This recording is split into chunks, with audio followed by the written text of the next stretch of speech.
Hello everyone, welcome back to my channel that is Pallavi talks life. तो हमने start करी है सी टेट के लिए एनसीईआरटी सीरीज़। तो आज है क्लास 8 का lesson number 9 that is the amazing world of solute solvents and solutions. ठीक है, तो आज हम पढ़ेंगे सॉल्यूशन के बारे में जिसमें सल्यूट है, सॉल्वेंट है। तो सबसे पहले कि a uniform mixture such as that of salt और sugar and water is called a solution. अगर हमारे पास कोई मिक्सचर है जो कि यूनिफॉर्म है, जब हम उसमें सॉल्ट का है, सॉल्ट और वाटर का है, या फिर शुगर और वाटर का है, तो वो जो मिक्सचर होगा दैट इज यूनिफॉर्म। क्योंकि अगर हम उसमें सॉल्ट डिज़ोल्व करते हैं तो वो दिखता नहीं है। आपने जब डिज़ोल्व कर दिया तो आप उसको देख के ये नहीं बता सकते कि इसमें सॉल्ट है और पानी तो दिखेगा ही दिखेगा। मतलब आप ये डिस्टिंग्विश नहीं कर पाओगे। अगर आपने शुगर का वाटर के साथ बनाया है या फिर सॉल्ट का वाटर के साथ बनाया है तो आप उसको टेस्ट करके ही बता सकते हो कि ये सॉल्ट और वाटर है या फिर शुगर और वाटर है। ठीक है, तो ये यूनिफॉर्म मिक्सचर होता है, इस कार्ड उसी को सोल्यूशन बोलते हैं। ठीक है, whenever a solid is mixed with the liquid to form a solution, जब हम किसी सॉलिड को मिक्स करते हैं लिक्विड के साथ एक सोल्यूशन को बनाने के लिए, the solid component is called the solute and the liquid component is called the solvent. Okay, जब आप किसी भी सॉलिड चीज़ को मिक्स करते हो लिक्विड में एक सोल्यूशन बनाने के लिए, तो आपका जो सॉलिड कंपोनेंट है, जैसे आपने शुगर या सॉल्ट डाला वाटर में, तो आपका जो सॉल्ट और शुगर है वो सॉलिड सब्सटेंस है, उसको आप सल्यूट बोलोगे। और जो आपका वाटर है, लिक्विड है, उसको लिक्विड कंपोनेंट को क्या बोलोगे आप? सॉल्वेंट बोलोगे। ठीक है, तो the solute dissolve in the solvent to form a solution, जब सल्यूट को सॉल्वेंट में डिजोल्व करते हैं तो आपके पास क्या बनता है? सोल्यूशन। जैसे आपने शुगर या फिर सॉल्ट का वाटर के साथ सोल्यूशन बनाया तो शुगर या फिर सॉल्ट क्या आपका? सल्यूट सॉल्वेंट, सल्यूट कंपोनेंट है, और वाटर क्या आपका? सॉल्वेंट है। उन दोनों को जब आप मिक्स करोगे तो आपके पास सोल्यूशन बनेगा, है ना। सल्यूट प्लस सॉल्वेंट मिलके क्या बनाते हैं? सोल्यूशन। शॉर्टकट में आप ये देख लो। ठीक है, When a solution is formed by mixing two liquids, ये तो हो गया कि एक सब्सटेंस सॉलिड है दूसरा लिक्विड है। बट अगर दोनों लिक्विड हो तब क्या होगा? When a solution is formed by mixing two liquid, it is not always clear which substance is dissolving the other. अगर हम दो लिक्विड चीज़ें डाल रहे हैं, अब ये क्लियर नहीं कर सकते हम उससे कि किसने किसको डिजोल्व किया है ना। In such cases the substance present in smaller amount, इन ऐसे केसेस में ऐसे केसेस में क्या होता है? जो सब्सटेंस स्मॉलर अमाउंट में प्रेजेंट होगा उसको सल्यूट बोलेंगे, और जो लार्जर अमाउंट में प्रेजेंट होगा उसको सॉल्वेंट बोलेंगे, है ना। फॉर एग्जांपल, आपने क्या डाला? दो लिक्विड चीज़ें डाली है, आपने बनाया वाटर और मिल्क का सोल्यूशन। आपने वाटर और मिल्क को मिक्स किया। अब आपको ये पता है कि मिल्क ने वाटर को मतलब वो मिक्स किया है, डिज़ोल्व किया है, या फिर वाटर ने मिल्क को डिज़ोल्व किया है? नहीं पता ना। तो ऐसे केस में क्या होता है? यो क्वांटिटी में जिस चीज़ को आप स्मॉलर अमाउंट में लोगे जिसका अमाउंट कम होगा, फॉर एग्जांपल मैंने 1 ग्लास वाटर लिया है, बीच में 2 स्पून मैंने मिल्क के डाल दिए, है ना। तो जो स्मॉलर अमाउंट में होगा, जो 2 स्पून आपने मिल्क लिया होगा वो सल्यूट होगा, और जो वाटर होगा वो सॉल्वेंट हो गया। आई थिंक आपको अच्छे से क्लियर हो गया होगा सल्यूट और सॉल्वेंट का।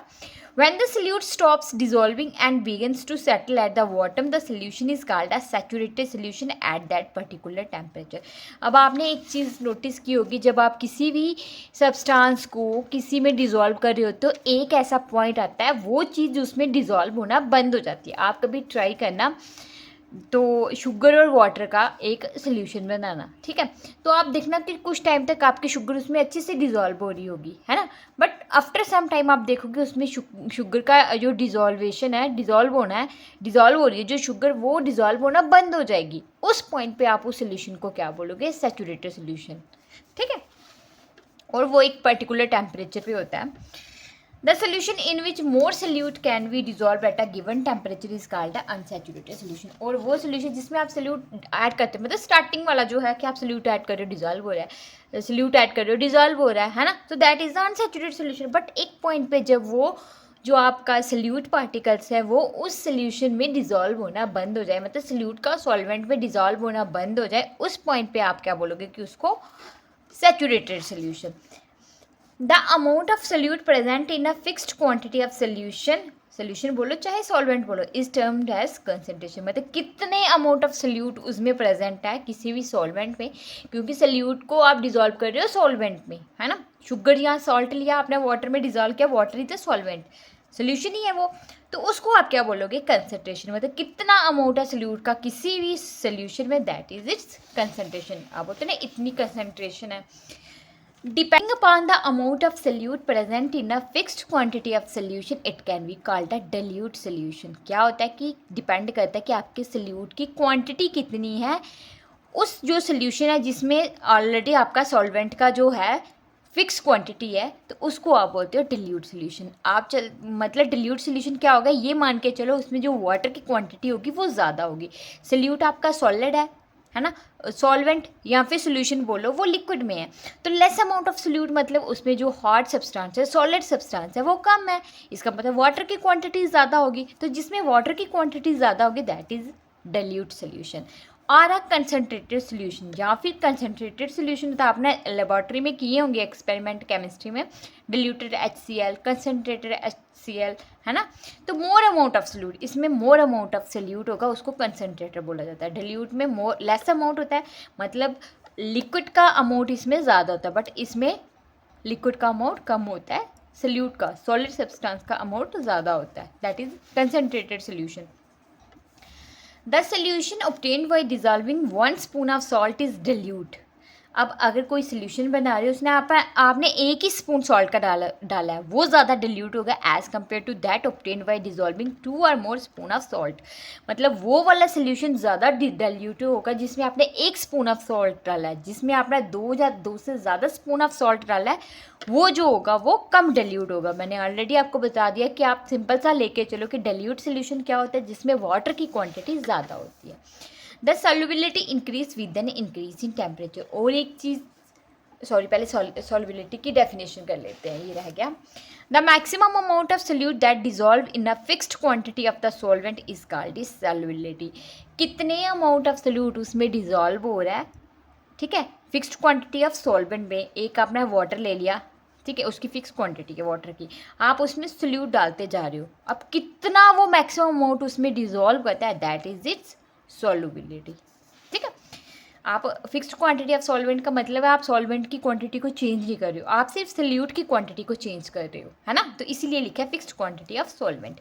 The solubility increase with an increase in temperature. और किसी भी सब्सटेंस की सॉल्युबिलिटी को इंक्रीज किया जा सकता है अगर हम उसके टेम्परेचर को इंक्रीज करें.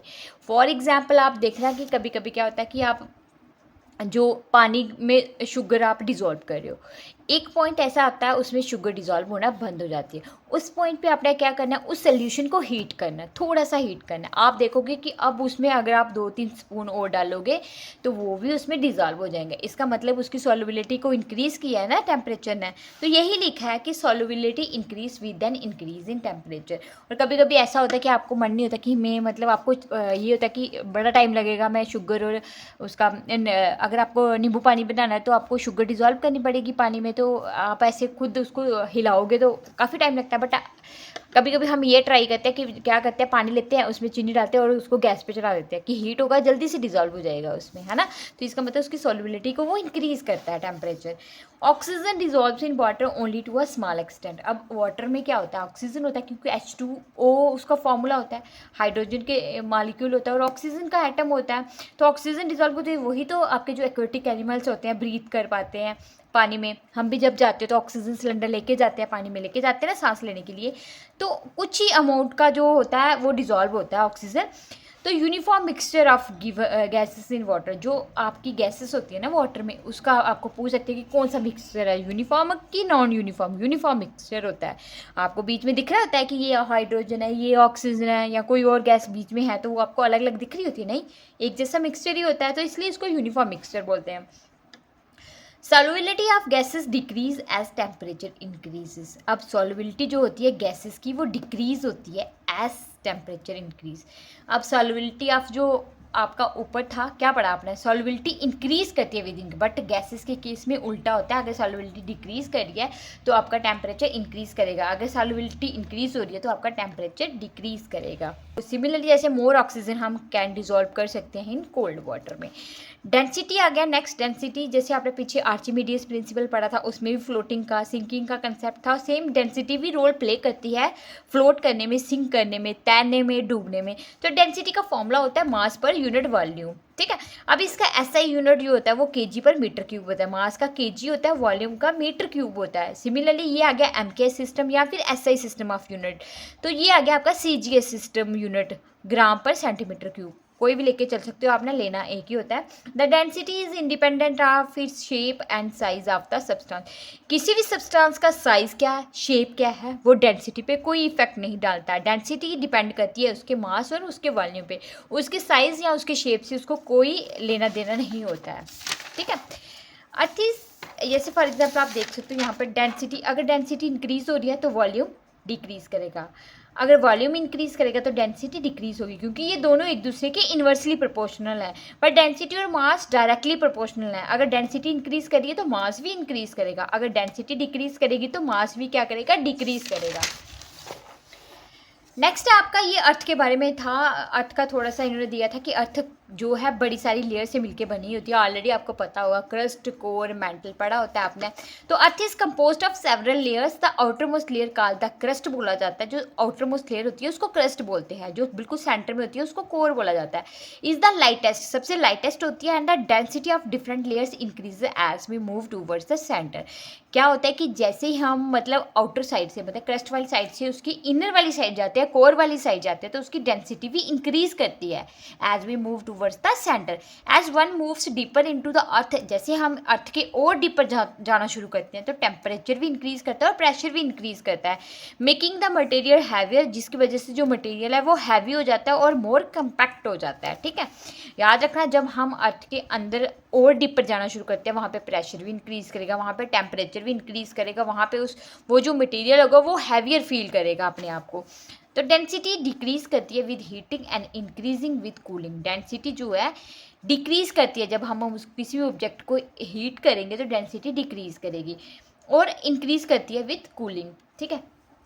लेकिन वो इंक्रीज करती है जब कूलिंग होती है।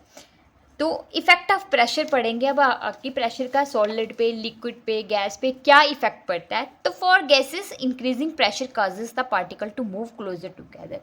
क्या होता है जब हम प्रेशर को इंक्रीज करते हैं, जो पार्टिकल्स होते हैं वो एक दूसरे के पास आते हैं। आप बैलून ले लो, बैलून अच्छे से फुलाया होगा, आप बीच में से उसको प्रेस करो, आप देखोगे कि वो थोड़ा कंप्रेस होता है, जिसकी वजह से उसकी जो, क्यों कंप्रेस हुआ, क्योंकि उसमें जो मॉलिक्यूल है वो मूव करेंगे, वो थोड़ा एक दूसरे के क्लोज आ जाएंगे, है ना। तो as a result the volume of the gas decrease. क्या होगा, पहले उसका वॉल्यूम कितना था, जब आपने उसको कंप्रेस किया तो उसका वॉल्यूम डिक्रीज करेगा। अगर वॉल्यूम डिक्रीज कर रहा है तो डेंसिटी इंक्रीज करेगी, क्योंकि आपके पास फॉर्मूला क्या है, density equal to mass per unit volume. अब वॉल्यूम डिक्रीज किया तो डेंसिटी इंक्रीज करेगी, इन्वर्सली प्रोपोर्शनल है ये एक दूसरे के। फॉर लिक्विड के केस में क्या होता है, प्रेशर है small effect because they are nearly incompressible. अब वाटर का केस ले लो, आप उसको कंप्रेस करोगे, वाटर को कंप्रेस हो सकता है, वो थोड़ा बहुत होगा बट इतना नहीं होगा, वापस वो अपनी पोजीशन पे आ जाता है ना। Therefore the pressure effect is not more as like the gas. और इसीलिए हम बोल सकते हैं कि जो लिक्विड के केस में प्रेशर का इफेक्ट है वो इतना नहीं होगा जितना गैसेस के केस में है, क्योंकि वहाँ पे कंप्रेसिबल हो रही है गैसेस। फॉर सॉलिड के केस में क्या होगा, वो लेस कंप्रेसिबल। अब ये सॉलिड चीज़ है ना, मैं इसको कंप्रेस कर रही हूँ, दबा रही हूँ, हो रहा है, ये कंप्रेस हो रहा होगा, बिल्कुल थोड़ा सा हो रहा होगा, तो प्रेशर का इस पर इतना इफेक्ट नहीं पड़ रहा, तो उसकी वजह से इसकी डेंसिटी पे भी कोई फ़र्क नहीं पड़ेगा, क्योंकि इसके वॉल्यूम पे कोई फ़र्क नहीं पड़ेगा, तो उसकी डेंसिटी में क्या चेंजिंग आएगी। तो यही है for solid, solids are even less affected by pressure than liquid and changes in the density are negligible. तो आप इसकी डेंसिटी में क्या ही चेंजिंग लाओगे, ये इसका वॉल्यूम है, इसने एरिया जो ऑक्यूपाई किया है, मैं इसको प्रेस कर रही हूँ, इससे इसके वॉल्यूम में कितना चेंजेस आएगा, माइन्यूट सा लेके चलो, नेग्लिजिबल है जिसको आप काउंट नहीं कर सकते, है ना, बहुत नेग्लिजिबल, मतलब बहुत ही कम इसमें चेंजिंग आएगी। तो this is all about your lesson number 9, the amazing world of solute, solvent and solution. तो चलो मिलते हैं नेक्स्ट वीडियो में, till then bye bye, take care.